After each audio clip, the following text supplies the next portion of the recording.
Le député français Corentin Le Fur, responsable de l'Agence française de développement, AFD, conduit une délégation au centre de service civique Thuot-Fouzier de Boaké. Accompagnés des responsables de l'Office du service civique national, les élus français sont venus voir de plus près les activités qui se déroulent dans le centre. Séances de resocialisation, formation dans différents métiers, alphabétisation, tout est passé au peigne fin.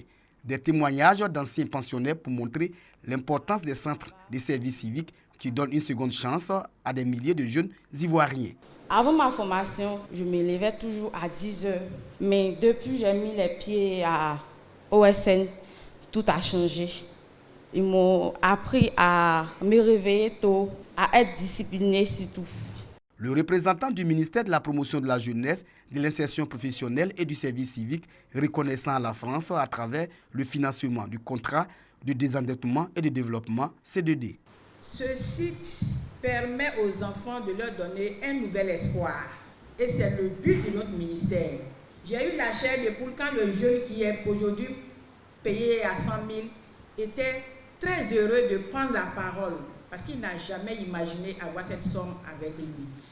En plus de contrôler comment la France dépense le budget à l'aide publique, Corentin Le Fur se réjouit du changement des jeunes sortis des centres de service civique. Cette année qui vous est permise vous donne une chance incroyable, comme ceux qui sont intervenus, de réussir dans l'entreprise.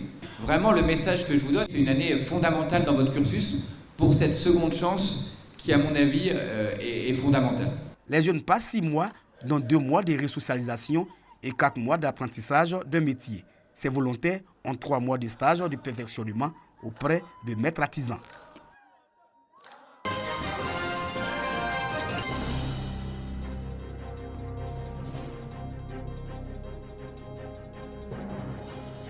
À Yamé, dans le sud-est de la Côte d'Ivoire, nous sommes dans la région du Sud Comoé. Une nouvelle page s'écrit pour le développement local. La mairie, en partenariat avec le Bureau national d'études techniques et de développement Bénet, a officiellement lancé l'élaboration de son plan stratégique de développement communal. Il s'agit là de doter la commune d'un document de référence pour son développement économique, social et culturel. Je dois dire que ce sera vraiment désormais la boussole. En tout cas, c'est un nouveau départ pour notre commune. Nous ne voulons pas naviguer à vue.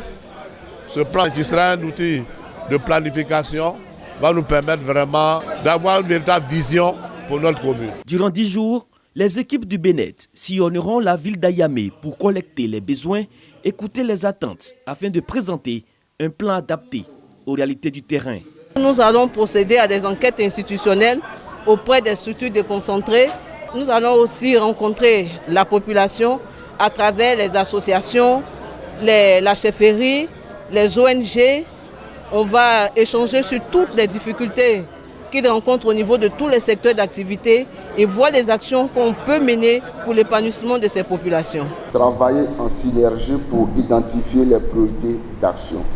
Je sais pouvoir compter donc sur vos contributions respectives.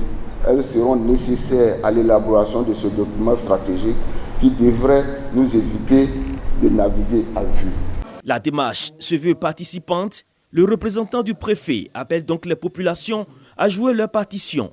Le conseil régional du Sud Comoé, qui s'est déjà doté d'un plan stratégique de développement, apporte également son appui au projet.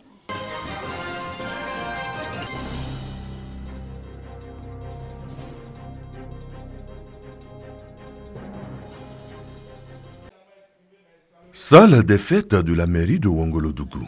Des fonctionnaires, en majorité des enseignants du primaire venus des 4 coins du département, prennent part à une séance d'information et de sensibilisation sur certains produits conçus et mis en place par l'institution de prévoyance sociale IPS Ségrae afin de leur permettre d'avoir une bonne pension à la fin de leur vie professionnelle. Un dispositif aménagé par des experts en sécurité sociale de l'IPS Ségrae.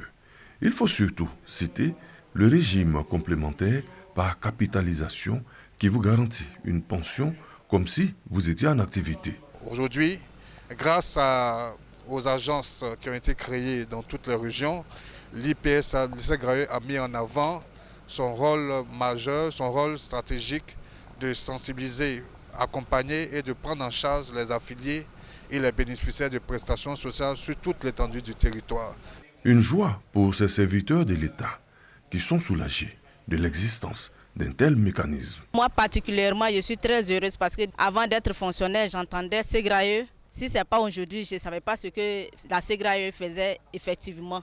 On avait plein de préjugés et il nous a éclairés. Parce que sur le terrain, les gens nous disaient que même les anciens fonctionnaires seront frappés par la complémentaire. Aujourd'hui, nous avons tous compris que c'est l'heure, c'est pas vrai. Cette campagne d'information et de sensibilisation, initiée par l'institution de prévoyance sociale IPS-SEGRAE, concerne tout le pays.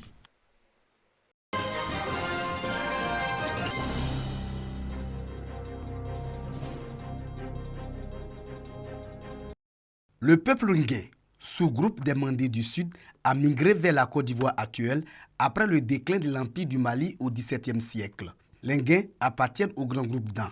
Sous la pression des Malinqués, ils vont s'installer dans un premier temps dans l'ouest montagneux. Les Ngué vont emprunter les assos du fleuve Cavali et de la rivière Zo après un passage dans la région du Zinoula pour se sédentariser dans le département du Mayakourou, région de Lifou, précisément dans la sous-préfecture de Bonguera. Par la transformation, c'est devenu Bonguera. Sinon, c'est Bonganlo, qui sur mon pied. Les Nguins étaient ensemble avec les Yakuba, suite à des querelles aussi, tout moment, et ils ont décidé de migrer vers un autre lieu où il peut avoir la paix.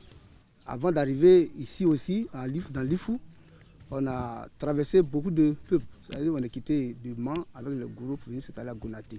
L'ethnie Nguin est l'assemblage de cette langue. Seuls les Nguins la maîtrisent. Le peuple Nguin est ni Baoulé, ni Gimini, ni Gourou et ni Yakuba. On vivait ensemble avec les Yakuba. Vous savez, quand deux peuples sont cohabités, généralement ils ont les mêmes manières de faire, les mêmes comportements, le même langage. Et dans ça, nous aussi on a appris leurs habitudes. Et quand le gourou parle, on entend un peu, c'est pas tout le monde, mais quand nous aussi on parle, il y a les mots qui sont infiltrés dedans. Donc c'est dû au fait qu'on a transité par différentes localités avant d'arriver ici. Les Nguins restent un peuple pacifique, rassembleur et travailleur. Ils sont alliés à 15 peuples en Côte d'Ivoire. Cette alliance est ethnique, une richesse culturelle à l'ivoirienne. Les Nguins veulent la mettre au service de la paix, du vivre ensemble et de la cohésion sociale. Le peuple Nguin est allié à tous les groupes à Caen. Les Baoulés, les Gourou, les Mouna, les Nzani, les Gimini, il y en a encore, mais on pouvait proposer que de prendre l'alliance pour essayer de régler tous les problèmes qui sont en Côte d'Ivoire. Parce que quand vous êtes avec un allié, vous ne pouvez pas vous battre. Donc je pense que le Nguin pouvait être la porte aux Ivoiriens pour pouvoir régler tous les problèmes en Côte d'Ivoire. Les Nguins sont aussi riches à travers leur gastronomie et leur danse patrimoniale. Considérés comme une ethnie méconnue, les Nguins seront l'attraction de la 20e édition du Festival de la culture et des arts de Daoukro, FICAD, prévu du 12 au 20 avril 2025. Une tribune que ce peuple saisit au bon. On a saisi cette opportunité-là pour vraiment présenter au moins le peuple Nguin. Ça ne suffira pas. Ça ne suffira pas, la seule journée ne suffira pas, mais tout juste pour dire que nous sommes là. Notre objectif est de montrer au monde entier notre culture pour dire aux Ivoiriens que le Nguin, il n'est pas baoulé, il n'est pas agni, il a sa tradition à elle-même, à lui-même. Les Nguins ont 20 villages divisés en 2 tribus. La tribu Kossia, appelée tribu de la forêt, avec 6 villages, et la tribu Kouma, tribu de la savane, 14 villages, avec chef-lieu Moussouba-Dougou.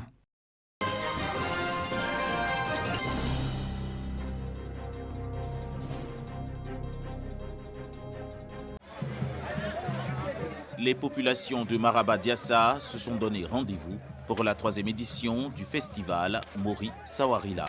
Une occasion pour promouvoir les atouts culturels de cette localité du département de Béouni, dans la région du Béké. C'est de faire connaître Maraba et de dire à tous les Diassarkans, à tous les ressortissants du Béké de venir à Maraba-Diassa, puisqu'il y a beaucoup de choses à apprendre à Maraba-Diassa. Il y a beaucoup de cultures, que ce soit les colons ont laissé des traces que beaucoup d'hommes ne connaissent pas.